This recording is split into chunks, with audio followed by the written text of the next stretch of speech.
Yeah. So I'm making a video real quick about.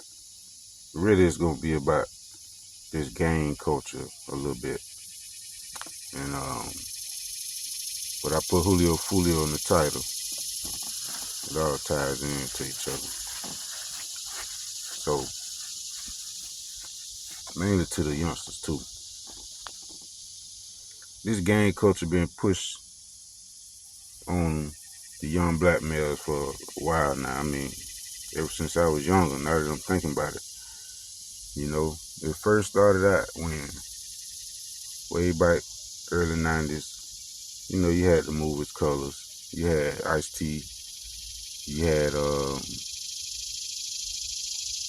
what really brought it out was the NWA and the gang banging, man, the gang banging culture out in LA. So before that was the mafia.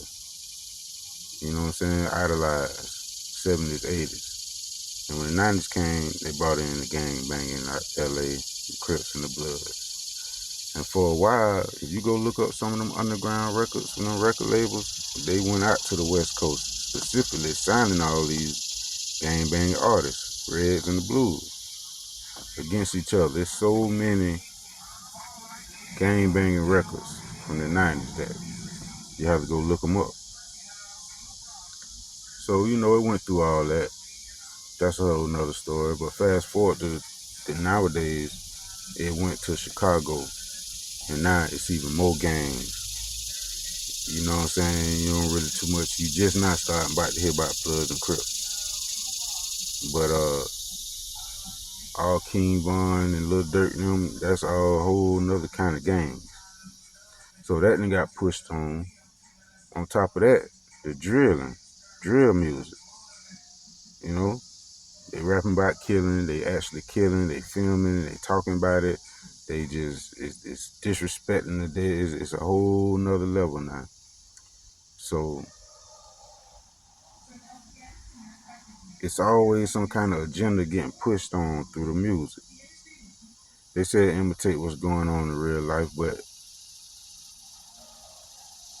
why is it getting glamorized so much? Put on the stage like this.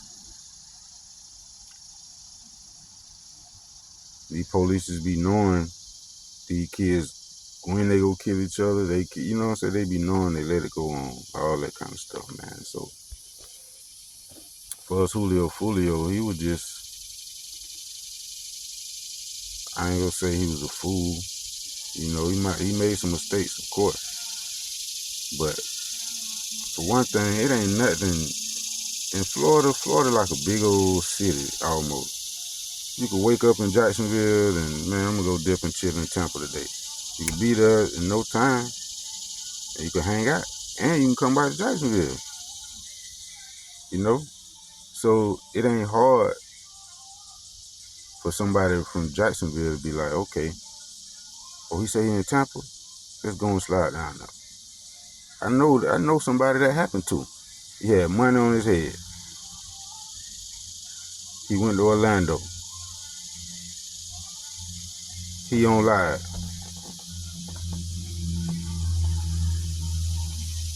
Went to the club. Come out the club after the club over. On live. Yeah, I'm in the O. Them boys in the parking lot waiting on him. He got shot up in Orlando from Jacksonville. He probably finna leave the club that night and drive right by the Jacksonville. You know what I'm saying? So that ain't hard to do. You know what I'm saying? But Julio was in beef with a lot of people, man. It wasn't just people from here. You know what I'm saying? He had words with Kodak. He had words with all kind of people. People all in Chicago and stuff. So you never know where it could have came from. It's just the mistakes he made. And if it seemed like, if you look at his last few interviews, it seemed like he was tired. Like he was just tired of living, man. Like he was just like, okay. Like, he was just tired, man. Young dude too. So dropping your location, then it wasn't even him. He was with too many people. So Yeah, I just feel like he was tired of living, man. He was just tired. He wanted to see what it was like. Just to one, go on the other side, and number two, just stop running. He was tired of running and hiding.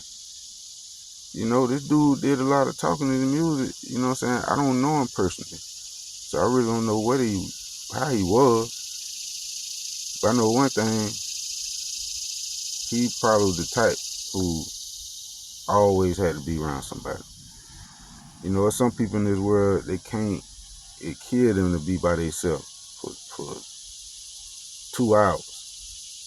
They gotta have somebody around. They gotta have somebody. You know what I'm saying? It's people in this world like that.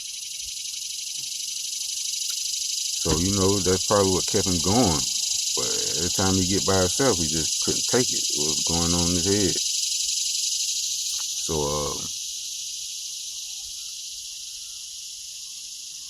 it ain't gonna stop, man. You know, everybody say, "Oh, this need to stop. It need to stop." It ain't gonna stop. These kids don't even respect or hear nothing. You know what I'm saying? They don't respect or hear nothing. You gotta realize they don't hear the people who be like, "Oh, this gotta stop and we need to make a change and y'all killing each other and y'all," like they don't hear that kind of talk throughout their day. You know what I'm saying? That don't even register to them stopping. No, they trying to keep something going. That's what they mind at. That's what they mind at. They want to keep something going. They not trying to stop that. They go through their whole day. When they wake up, they probably gonna grab their phone, see what's going on, cut on some drill music, smoke some weed, whatever. Get the guns, go to the store. Like it's all throughout the day. Listen to their music. They checking, see what people at. They can catch somebody liking. They ain't thinking about stopping. But they feel like, well, there's somebody out trying to get me, so I gotta always be trying to get somebody. How can you change that? How can you stop the young kids from doing that? I ain't gonna call them kids, the young men for doing that. How can you stop that? How can you take each and every one of them who got issues with each other and say, hey man, y'all just stop doing that?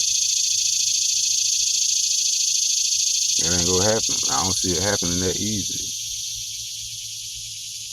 You know, it ain't nothing happening to change their mind. Only thing happening is death, and that make them want to keep doing it. So it's the game mentality and the industry. They push it. They push the agenda hard. They keep pushing it. Keep pushing it. They make the game. They make people like Lil Durk seem cool. He got all his money. For dissing people. So that's the wave now with the rap. That's how you get on. You gotta be that. You gotta be demoned out, as they call it.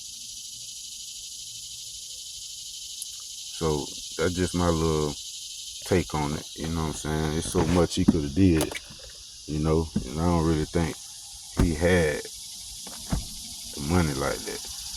Because your car definitely supposed to be bulletproof. You definitely supposed to have your car bulletproof, man. You ain't do nothing else. Bulletproof the windshield, at least. The windows and stuff. Something.